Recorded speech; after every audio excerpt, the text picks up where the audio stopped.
Understanding the Old Testament is an incredibly intricate thing, as there are thousands of variables that go into interpreting each word. But I think in order for the modern reader to really understand the intention behind the Old Testament and its stories, they have to look at three major factors: the circumstance around the writers, who they are writing to and who they are as writers, and the genres that they're trying to write within. Binmin.org claims that there are 6 major genres within the Old Testament. The law genre. This is usually the first 5 books of the Old Testament. These are the laws and the background needed to understand the relationship between God and humans. Genesis, Exodus, Leviticus, Numbers, Deuteronomy, these all establish a basic level of understanding between who God is and what he wants from humans. You have the narrative genre. These are really any first-party perspectives on events that happened. But you also have Judges and Ruth. These are considered narratives. You have the wisdom literature genre, which are books specifically designed to give the reader large or small pieces of wisdom to live their life by. Job, Ecclesiastes, Proverbs, these are considered wisdom literatures. Poetry, the poetry genre, Psalms and the Song of Solomon are really the two main poetry books, as they are built with the poetic format.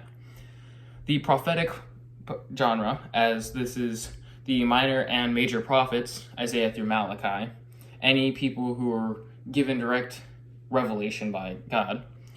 And you have the apocalyptic genre, which these are prophets too, but they're about a distant future. Daniel, Ezekiel, Zechariah.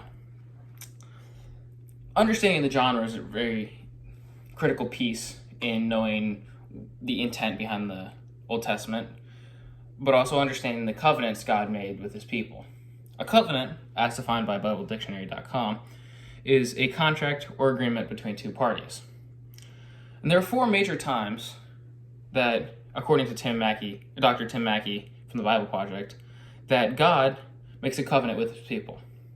The first time, in Genesis 9, 1 through 17, God makes a covenant with Noah.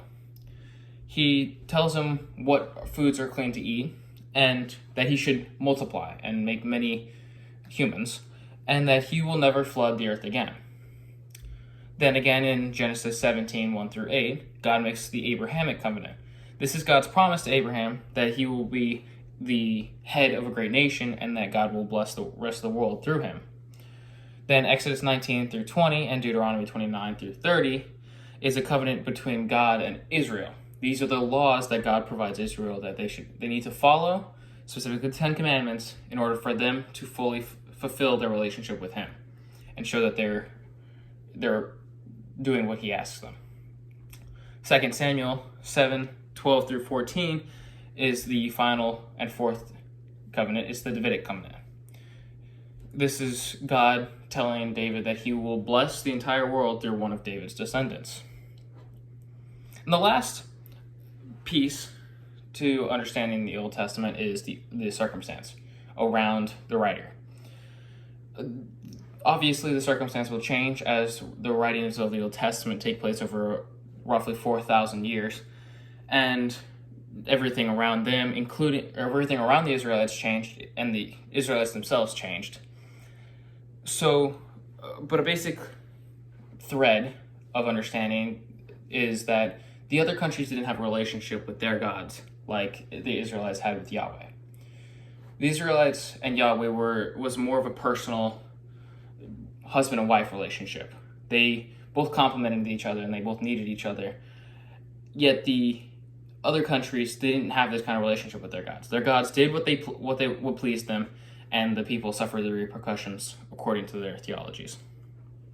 To understand these pieces allows a modern reader to really grasp and understand the Old Testament and all of its millions of different messages to a very deep and necessary level.